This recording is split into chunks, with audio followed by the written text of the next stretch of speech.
Hey everybody, welcome out to the Dice Tower. My name is Chris Yi. I'm Wendy Yi. And we're going to talk about a pile of Pandemic. You can fit so much spaghetti in this little stack here. This is basically Lincoln Logs, the board game collection.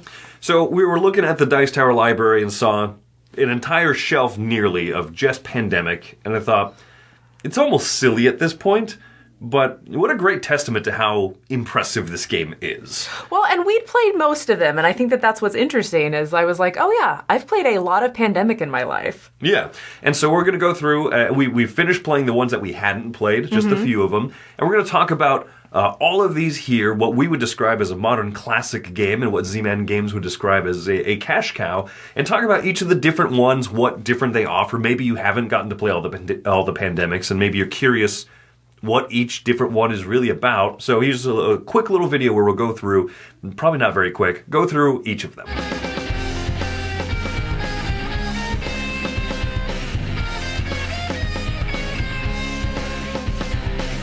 All right, let's get started with the OG Pandemic, this one right here. So Matt Leacock is the designer, and he actually used to do, what was it called? It was user experience designer for Yahoo and Apple and Netscape Navigator. Oh yeah! Wow! Oh, thank goodness. It's a good thing he got into board gaming. Where would we Only be one of those. Netscape One of those three is still a thing. So original Pandemic, the spreading of the cubes, the spreading of the diseases. What are your thoughts on that, Chris? So this is undoubtedly the game that popularized cooperative games as a genre. There were previously, cooperative games that existed, many of which were even quite well known. But this is the one that just it really started the modern age of cooperative games, I think. And you can see that in that a lot of cooperative games for many years kind of followed what we call the Pandemic formula. Oh, yeah. Right? You have 3, 4, 5 actions on a turn, do stuff, and then draw a bad stuff card. And, cooperative games still come out doing that, and there's no problem with that. But it kind of set a precedence, I suppose. So I did not play this as my first cooperative game, but it definitely was on this pedestal for me of, I want to play Pandemic. I had heard about this idea of working together in games. Like, that was just mind-blowing for me. And so instead of playing Pandemic, someone had given me Forbidden Island. Someone. Take that, brother-in-law. Chris's brother. Yeah. And so we played that, and we played that a ton, and we loved it. And still, Pandemic was on this pedestal of I must try this amazing game. Because one day we'll try the real game. We hear Forbidden Island is like Pandemic Junior. Right. And so when we finally got around to playing Pandemic, it was a little bit of it really is a lot like Forbidden Island.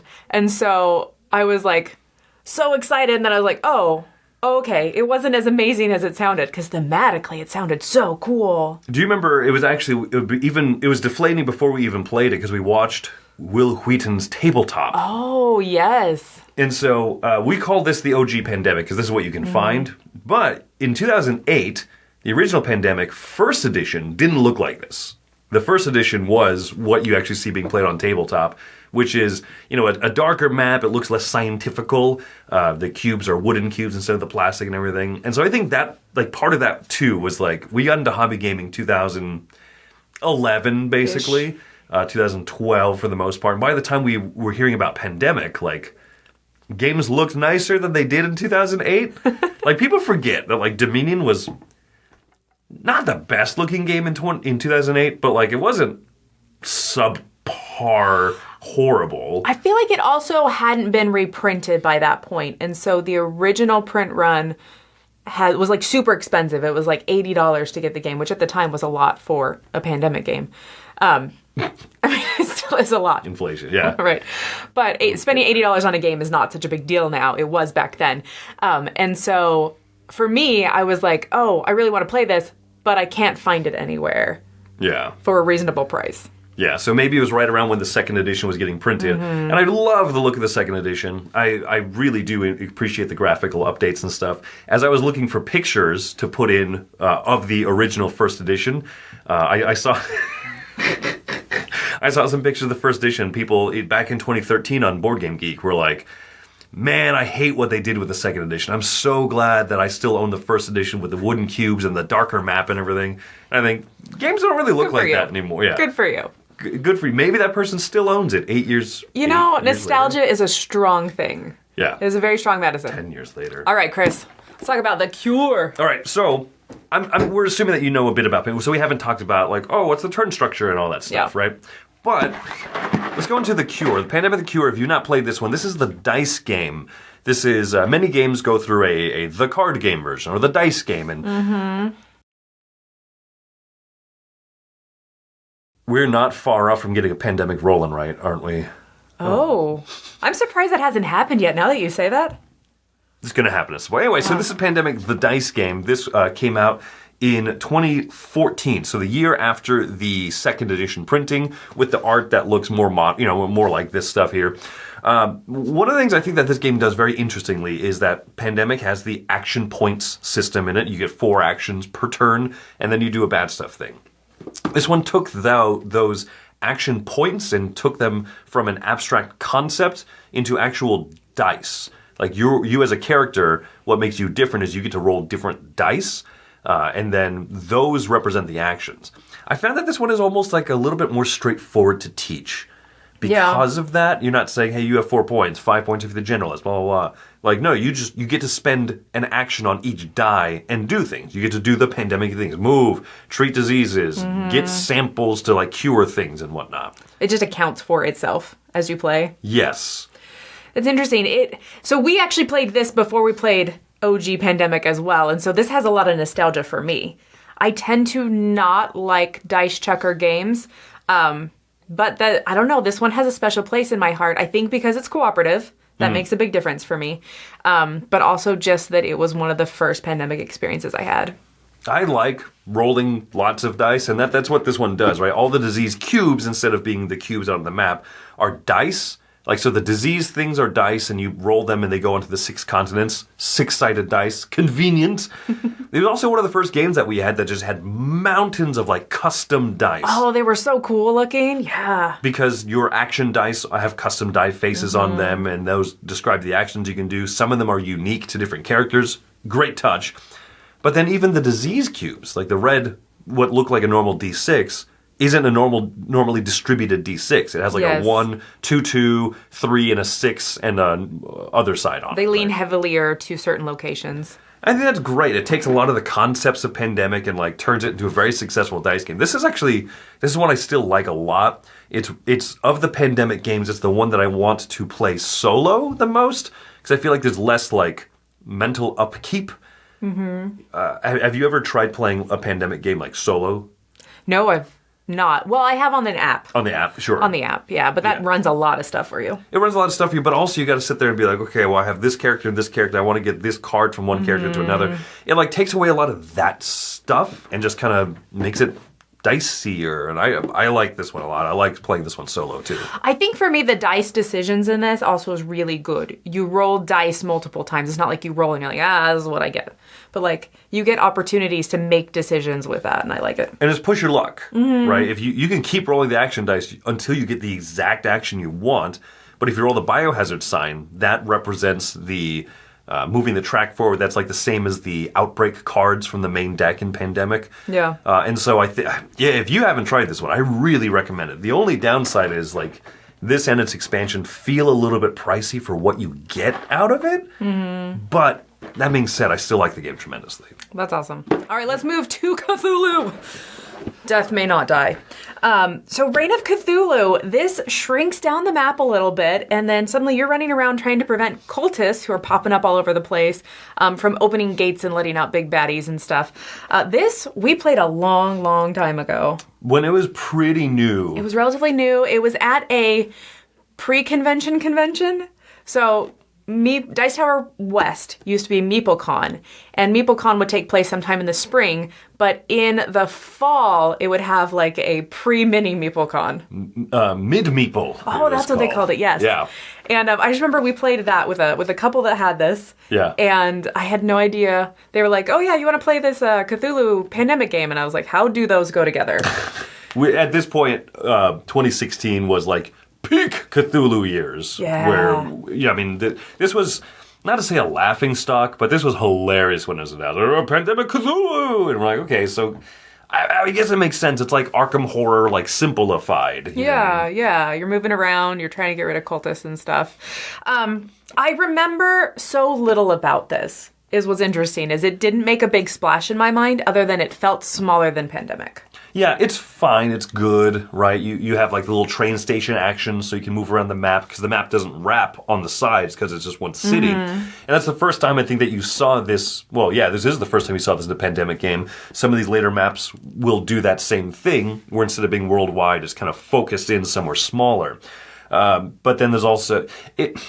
For me, it toes the line as, like, too close to basic Pandemic for me to kind of want to play it to much. Pull it out, yeah. The neat selling point of it being like the cards of the Elder Gods going across the top of the board that are going to affect the game state.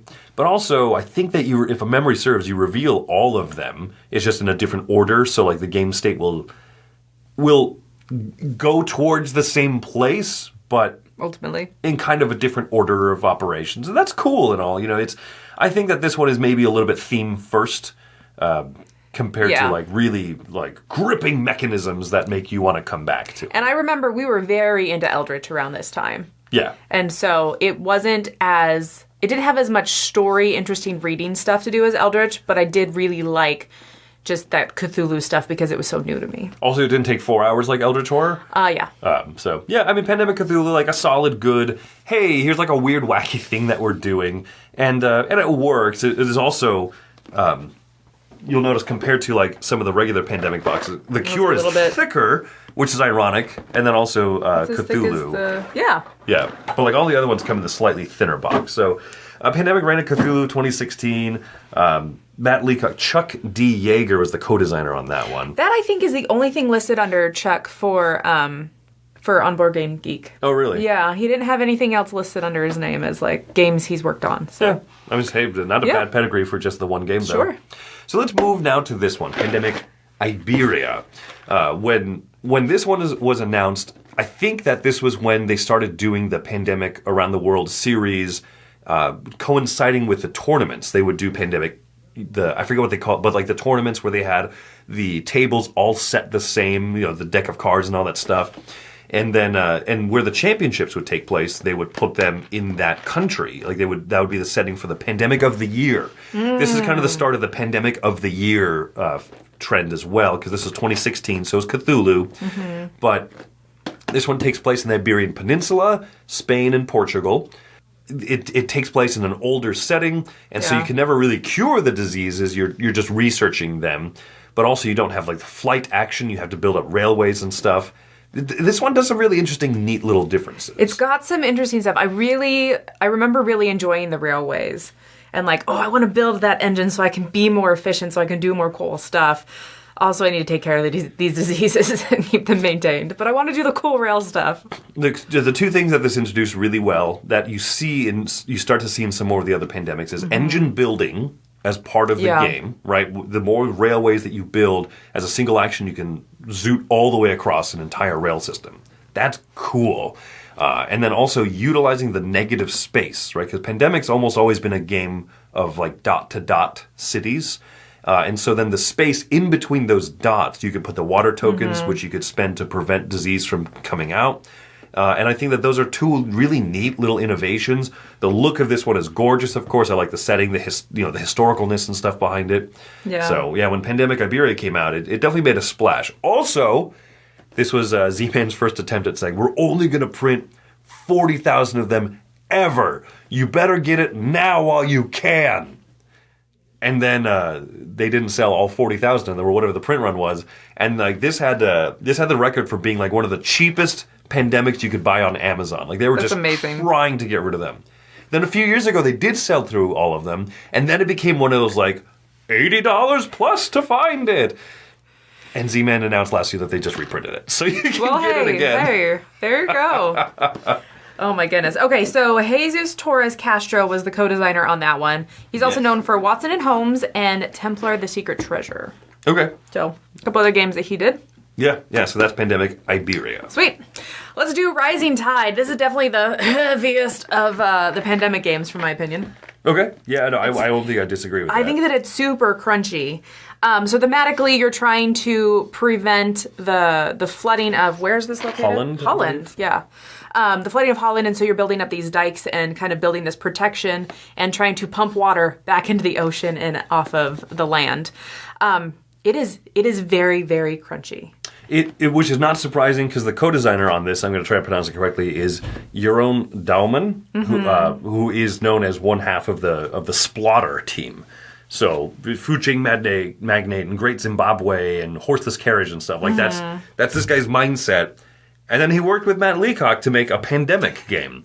So yeah, it is really neat. I like it a lot when you see like Stefan Rifthouse, for example, is the guy who did Arkwright and Mountain Goats, the little dice chucker game, right? I love seeing designers that have range. And I think that this is cool that it shows that Jeroen Douwman does have range, right? I think he makes what he likes, which is like the Splotter stuff, which is not always what I like. But this is a cool, like you said, it kind of beefs out this whole pandemic thing. I really like that you have more decision space. Sometimes pandemic feels a little bit like I make the most obvious choices. I have a couple different choices to make between those obvious possibilities, but ultimately in the end of the day, it depends on what gets flipped over, what comes out, whether or not I made the right choice. Whereas this, as you are getting stuff flooded, you get to choose which areas those dikes are coming from. And so you say, oh, I'm gonna remove it. I have to remove it from this general area, but I can move it from this little state or city or province or whatever that's next to it, or a different one. And so I feel like you're trying to mitigate that luck a little bit. And so I really enjoy that deep decision there. The thing about this one that you definitely see the heaviness come from is just the conceptually, this game is trickier, right? Yes. Most pandemic games, a fourth cube comes out, boom, right? The explosion happens, that's bad, move the tracker forward. Tracker too far, you'd lose. But this one is all about water flow, and it has a very smart but tricky water flow system, like what he's talking about. When areas get damaged, you have to remove dikes. You have to sit there and go, okay, well, if we take it from here, then this is a 2 water area, so the flow is going to come into a 1. But then if I take it from here, this 3 water area is going to flood into a 2, and then it's going to become a 2, and then is it connected to anything where there's going to become 1s? It's conceptually the hardest, I think, of the pandemics. Also, I could see how this one could just like overwhelm you if you make a few bad decisions early, which is like a Splotter staple. I think the quote, I think their design mindset is, if you can't lose a game on turn 1, why have a turn 1? Which I wildly disagree with. Yeah, no. But I think that you see some of that mindset come through on this one. That being said, I don't think it's that bad, though. Sure. I don't think it's that bad. I think that you can still fly by the seat of your pants and win.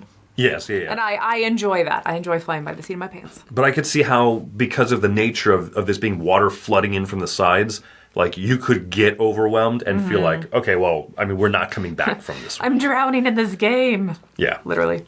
But yeah, I mean, some cool things. And when you do the cure equivalent, when you build the forest structures, like they give you little bonuses and stuff. There's like more going on in this one, but it's also really cool. Yeah, I think it's super cool. All right. So that was 2017, by the way, from Holland. So continuing the pandemic of the year in different areas. Pandemic Fall of Rome. This is co-designed by Paolo Mori, who's a designer that has increasingly grown in my estimation. He's done Ethnos and Libertalia. He did the Blitzkrieg and Caesar and the upcoming Dogfight. Or no, he didn't do Dogfight. That's right. This is the first two in that series. I like a lot of Paolo Mori games. And so this one is in Rome. Instead of diseases, you're fighting against 4 different types of barbarian invaders and stuff. And so, when this one came out, I remember the joke was like, oh, humans are the disease. Yeah. But I guess in the last one, water was the disease. It is the most dudes on a map seeming, or troops on a map seeming pandemic. Like, it really surprised me. I was like, oh, wow. Like, you are carrying troops along with you to fight other troops on other lands, but you still have the explosions where, you get 4 on a space. They expand. Yeah. There's that stuff going on still. So it is pandemic, but yeah, that's interesting. I think between Rising Tide and then this one, it kind of showed that the pandemic system is like really robust. Iberia is more like Pandemic, just in an older setting. And so you have those limitations and mechanically stuff. But this showed that, like, water works as a Pandemic system thing, and then, like, fighting barbarian hordes works. This is the first one that introduces die rolling. So you take legions with you and you go fight things and you roll dice depending on how many legions you're carrying with your character pawn and everything. Those dice don't have good odds either. They're like 50% hit, and a lot of times you lose guys even on those hits. You can lose your own legions that you're fighting with. I would kind of describe this as like almost as a war game Pandemic. Mm-hmm. I like what's going on. It also has a little bit more conceptually going on, the way that you run the hordes out. They have a starting spot. They each have 2 different tracks they can go to, and they're trying to sack Rome. And then, depending on you draw the card out in this city, and if there's a horde in that city or the previous city, it comes out. If not, then you trace it back, and then you go to the furthest back city where you can add a horde out. You're essentially building supply lines for these troops that are coming out that you're trying to get rid of. Yeah. So I mean, it makes sense very thematically. Yeah. I think that this one is a cool setting and everything like that. You didn't love it. This is one of the ones that we tried. The 2 that we tried were the Rising Tide and then this one. Like, there's the 2 that we had kind of missed. Yeah. And I could see, I mean, like, I don't think it's as much of a surprise, like... That I didn't love the dice checking with the really poor odds. Yeah. And the war game kind of feel to it. Yeah, the war game feel, yeah. I definitely, as soon as we started talking about the rules and stuff, I was like, okay, this one's not going to be my jam, and that's okay. Right, yeah. I still, though I didn't hate it, because when I add those elements, but you make it a cooperative game, it suddenly makes it better in my mind. Sure. So I didn't, hate it. No, it was tough. Yeah. We were very close to winning it, too, even with bad odds, and, I don't know, it's one that I do really want to come back to. Mm. So anyway, that is Pandemic Fall of Rome, co-designed by Paolo Mori, 2018. All right, Pandemic Rapid Response. This is a real-time Pandemic game. No, it's not. I'm sorry. It is real-time, and it is a game. But it's not Pandemic? Is that what you're saying? But what? It's got the airplane, Chris. It's got the airplane. You move around. It's true. So you are basically on this airplane, and you have to move around, and you have to make vaccines as you go and get supplies that you need as you go. And then you're moving around the board to all the different cities that are named the same cities as in Pandemic. Oh, there you go. Connections. Oh, it's got Riyadh. It's thematic. It's got vaccines in Istanbul, not Constantinople. And so... It's real time. You're trying to get all this stuff done in a very tight manner so that you can deliver all of these things. But there's little phases, so you can take your breath occasionally.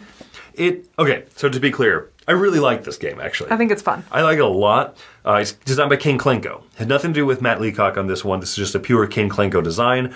And you see it, right? If you like Fuse, if you like Flatline, if you like some of his other stuff, this is more like Fuse and Flatline than, say, Flip Chips. But Kane's a great designer.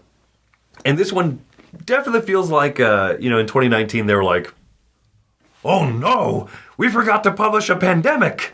Hey, Kane, do you have anything? And so, yes, it has the cities, and yes, I see the little connections to Pandemic. What if it was the opposite? What if Kane was like, hey guys, you should make a real-time version. You should make a real-time version. And then finally they missed a year, and they're like, we should make a real-time version. Oh my gosh, it's like one of those scripts that's been sitting in a drawer for a few years. Exactly. And they're like, we have nothing left. It's gold.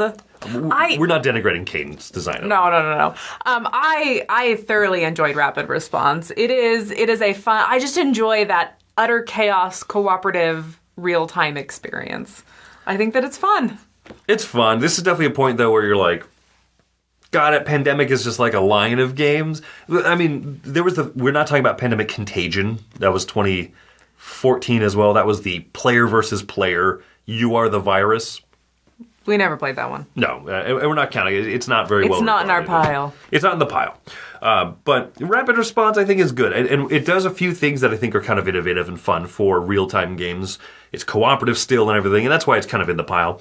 But, one player at a time takes their turn rolling dice, doing actions, and the other players are kind of waiting for them to finish so that then the next person can go.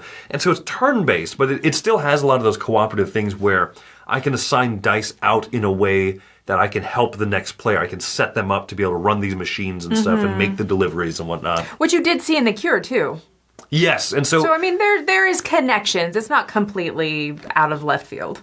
And I think that's the thing. If the Cure, the dice one, hadn't existed, then this one would feel even more out of place. Yeah. But that's a great point. There is a little bit of that dice sharing kind of mechanism, so... There's connective tissue Yeah. between them. Yeah. There you Connective go. tissue with more of a spin-off.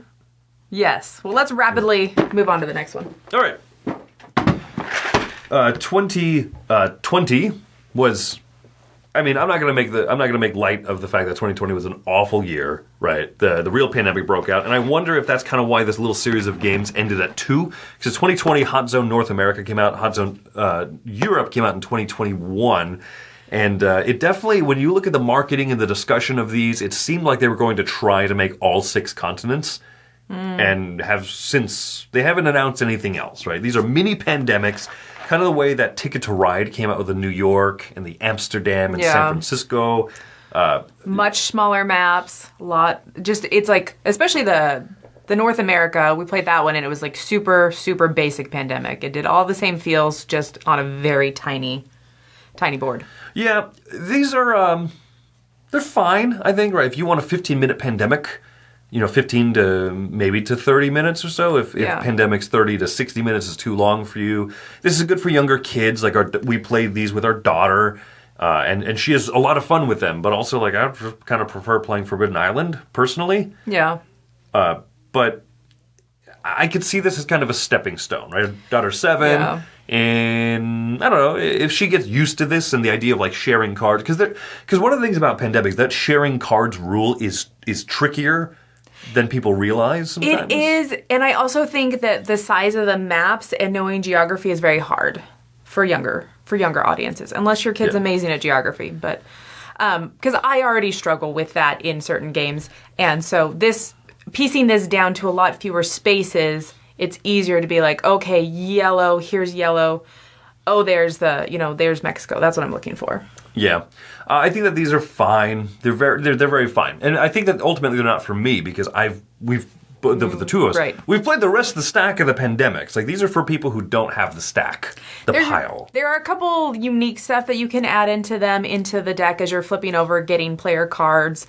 More bad stuff can come out or more useful stuff can come out. So there's a few variations, but I don't feel like they made a difference. North America has... instant bad things, like little crises that come out, and then Europe has like mutations to the diseases, which is kind of a simplification from one of the expansions to the base game. These are fine. You can. We even tried just to see if it was robust enough, like try combining both of these and play on 2 separate maps together. Oh my! You have thoughts? I felt like I was playing a solo game with you playing a solo game across from me, and I was like, "Hey, Chris, can you minorly help me on my solo game by throwing a blue card up into our shared pool of cards that we can pull from?" That shared pile of cards was neat. It was the most interesting aspect of it. The rest of it I felt was super basic. If you've ever played Onirim, the little solitaire... I said solitaire. That was weird. The little solo... solitaire game from Shadi Torby. Like, it reminds me of the shared pile of cards there, but that game is like just a card game. So having a shared pile that you work in between is like really smart. And in this one, like, it is smart, but also like I'm also playing a whole little mini Pandemic on my own over here. I thought that was really an odd choice. And it's okay. It's okay at best. Like, I never bothered to jump onto your map for any reason. Yeah. And you never bothered to jump onto mine. So it felt like it wasn't efficient, so I didn't know why I would do that. Yep. Now, Tom Lehman worked on this one as well, right? Yeah. He's the one who did Europe. Roll for the Galaxy, Race for the Galaxy. I'm surprised that there's not more of him in this. Yeah. I don't feel like it added that much. Sometimes you see a co-designer on one of these and you're like, oh yeah, like I can see his fingerprints all over. Right. Palomori, your own Dauman. Yeah. But I don't see much for Tom. All right, so anyway, that's the hot zones, the little minis. Okay, you do World of Warcraft. Me do World of Warcraft. Yes. Hello, this is Wrath of the Lich King. This is the first time that you saw this thing right here, Pandemic System. So this isn't called Pandemic Azeroth or something like that. This is just World of Warcraft, Wrath of the Lich King, a Pandemic System game. Which is confusing when trying to search it on BGG, because when you type in Pandemic, this doesn't come up. That's fair. Yeah, that's fair. You have to know that it exists. Yeah. This is cool. This is I said this earlier about something else, but this is kind of theme first, I think. I think the theme is going to be the thing that draws you into this one more than like, I gotta have like another pandemic, right? Were you a big Warcraft person when you were younger? I loved Warcraft 2. Okay, I played 1, but I loved 2. I loved 2 and its expansion, Tides of Madness or whatever it's called. Tides of War? Something like that, yeah. But I did not ever play World of Warcraft, so I don't have a connection to more of like this lore. I love the music in Warcraft, and this didn't come with the music. Oh, I mean, I just played the Warcraft 2 soundtrack because it's, to this day, holds up. It does. Warcraft 2 has an amazing soundtrack. Warcraft 3 is only okay. You used to be able to put the Warcraft CD into a CD, like a regular CD player, and it would play the music. There's like 2 tracks on it. I loved that. Oh, I loved the whole thing. Yeah. No, I would like listen to it through and while like doing homework and stuff when I was in college. Back to this game.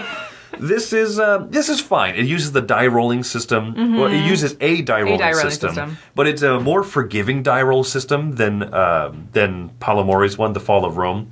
Yeah. Like you're not like you will take damage back from troops that are still out on the board. But as you roll dice, you either roll hits or you roll defense. And so it's kind of nice. It kind of offsets itself. If you don't succeed, you get a little more blocking. And there's some multi-use aspects to the card that you can use them as you battle, or you can save them to trade in to not cure diseases or whatever you're trying to cure in this. Pandemic's always been a multi-use card game series, and people don't really appreciate that enough about it. I love multi-use cards. This one it's just like a little bit more straightforward, which I think is a good thing, because once again, there's labeling this, hey, World of Warcraft players, you want a board game, rather than, hey, Pandemic players, you want a themed Pandemic. So this one is a little bit more straightforward, I would say, on how the multi-use nature of the cards work, which is good, right? Because this is supposed to be kind of an entry, welcoming game for people coming into the hobby more, I think. Yeah, I think so.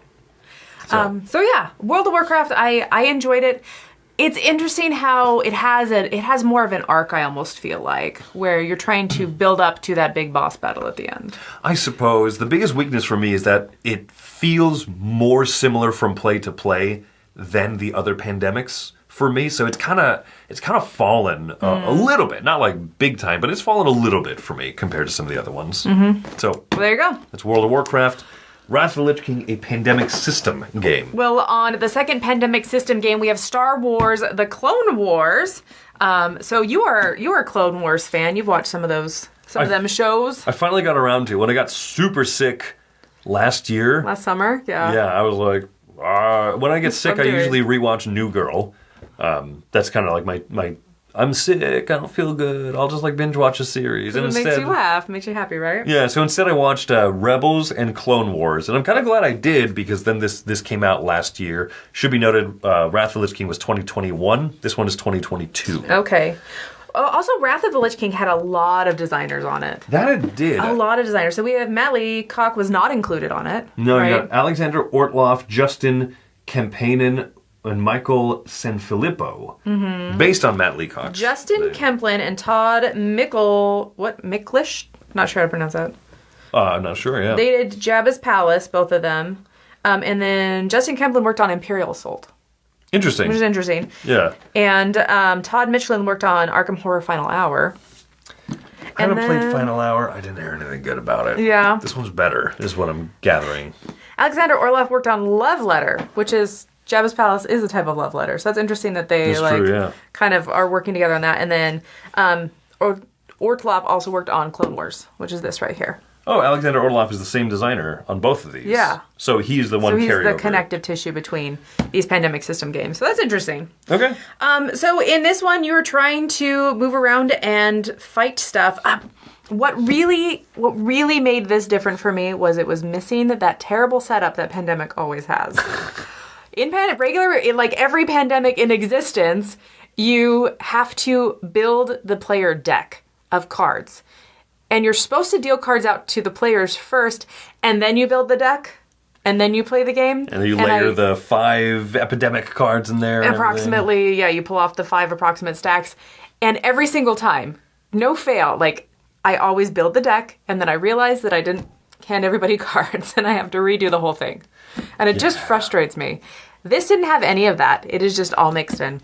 It's neat. So this is the first one where not only is there like a theme going on and everything, and it's on a galactic scale, and it has all these cool references. Characters. Well, and stuff. well, Wrath of the Lich King also had nerd references, but this one, what I think was really neat about is that you have an option of 4 different bosses you can fight against, each of them having their own boss deck, which basically simulates the epidemics popping out of the main player decks. You don't have to do all of that setup. You just set up one little separate side deck. I think that was just absolutely a great idea, and I hope that gets used in the future. Just that idea. It also mixes up the game because there's different bad stuff comes out, but you also have different goals of what you're trying to do against each one of those bosses. The biggest shakeup of this game, though, compared to any other, and the reason I think that they had to, and I'm grateful that they did, have that side boss deck rather than the epidemic cards seeded throughout, is that you don't automatically drop cards at the end of every turn. This is we've made it to the bottom of the stack, and they finally changed up that part of the pandemic system. Yeah. That I would assume was like one of the like connective tissue integral parts of is this a pandemic game? Then you have 4 actions, you draw 2 player cards, and you draw infection cards. Right. And they changed that. I like how it changed. And so it's now an action on your turn that you can choose to draw more player cards, which for one thing means that you have fewer dead actions. Because sometimes you're like, I need to be in a city so that I can share knowledge with another player in this city. So I'm like wasting an action or two, because sometimes it's just not worth doing anything else. Like sometimes that's the optimal move. This gets rid of any wasted actions. Those gaps. Yeah. You'll always be willing to drop cards. I like having the troops out there, and they kind of represent the ability to do different missions. The game is mission driven. This one feels the most different to me, and yet still has that core of pandemic. It's really impressive. I think it's super impressive. Once again, with the multi-use cards, I feel like this is more obvious how they're multi-use. Yes. And I love that. I love the streamlinedness of it with the setup. And I love just being able to have those change up different bosses. And so the games feel a little bit different. I think that this, for being, what is this, numbered 11th or something like that, 11th or 12th, a pandemic game, I feel like this did enough different that I thoroughly enjoyed myself. Yeah, I definitely agree. So we've made it to the bottom of the pile. We haven't talked about the legacies because that'll be a different discussion for sure. But before we wrap up, I figured we'd just kind of do a little bit of like a top 10, a secret top 10. Don't look at my list. 10. We're gonna rank these here, and we're gonna just very briefly talk about it because we've already been talking about them at length. So I just put the 2 hot zones together because I feel the exact same about them too. Okay, then it's 10, right? It is 10 exactly. Okay, well, my number 10 is both hot zones. My number 10 is both hot zones. Surprise! So basic. I have no need to ever play those things again. Nope, but our daughter requested that I play them with her tonight, so I'm going to. Yep. Because they're not bad. Like, you know what I mean? Like, I would probably give them like a 6 on score-wise. Yeah. Like, they're fine. They're very fine. But they're just not geared towards me. Right. All right, your number 9. My number 9 is Basic Pandemic. Because once again, super basic. I feel like there's so many other pandemics out there. Why do I need to play the original anymore? That's interesting. My number 9 is Cthulhu. Okay. I think Cthulhu is the one that I've had the least desire to come back to. It's fine, it's good and everything like that. Oh, it's thematic, but I think at this point too, looking at the better ones that have come out since, I'm like, well, there's better thematic ones. There's definitely better thematic ones. Okay, my number. Wow, I don't have numbers here. I can't count backwards. 7? 8. 8. 8, thank you. My number 8's The Fall of Rome, just because it didn't really speak to me. I definitely got frustrated with the die rolling in the middle of it. There's that part of me that's like, I just wish there were better odds. Like, I just really wish that. Or if I could not lose all of my guys when I attack one dude and then I lose all my guys. It frustrates me. Bad memories from Risk coming back to Oh you. my goodness, seriously. My number 8 is Wrath of the Lich King, the World of Warcraft one. I think it's just kind of, like, it impressed me when it came out, and it's just slipped a little bit by a little bit, and I think seeing some of the other thematic ones, and then trying like the ones that we missed, like Fall of Rome and stuff, and whatever. I was like, okay, this is good. I still think it's a good game, but it's all right. I'd play it sooner than Cthulhu, I think. So okay. That's why it's my number 8. So my number 7 is Wrath of the Lich King. Once again, die rolling, the big fighting, the big monster at the end. It just doesn't speak to the core of what I love in my cooperative games. Okay. Number 7 for me is Rapid Response. It's the most different. It's a fun real-time game. I don't even think it's King Clanko's best real-time game, but it's still very good. And so, yeah, it's better. I would sooner play it than some of these other ones here. Okay. My number 6 is Reign of Cthulhu, and I think it's there just because I played it that one time a long, long time ago, and so I could play it again. Okay. You know, I just don't remember enough about it. My number 6 is Fall of Rome. I like it. I like it a lot. It's one that I want to come back to. I'll probably end up having to solo it because reasons. I'd play with. Well, okay, you can solo it. Okay, yeah, but I don't have to play. I won't play. It's fun. I like the dice rolling system and everything like that. So yeah, from this point on, these are all great. So Fall of Rome, my number 6. Okay, my number 5 is The Cure. This has so much nostalgia for me, but I do wonder at the end of the day how much I want to come back to it. Oh, okay. So I mean, I really much thoroughly enjoyed it. I love just all the different dice faces, and I appreciate that each set of dice is different per character, and so you really feel the character as you're rolling those dice.